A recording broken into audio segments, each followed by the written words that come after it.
Welcome to Solvetic, your channel to always learn technology easily. Below in the description, you will find useful links we used in this video.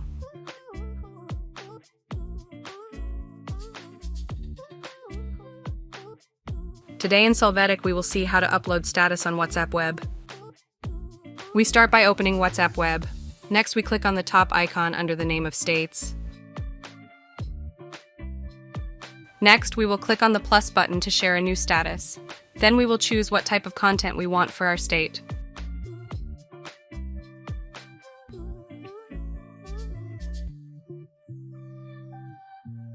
We add the content we want. Once we have edited the content of our status, we can click on the continue icon to publish our status on WhatsApp Web. Hey, remember to subscribe Solvetic channel.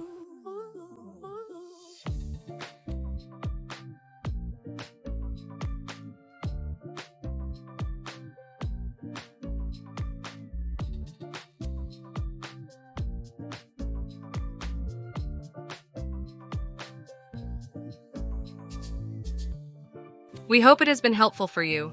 Here are links to watch more videos of your interest and subscribe to the Solvetic channel. Thank you.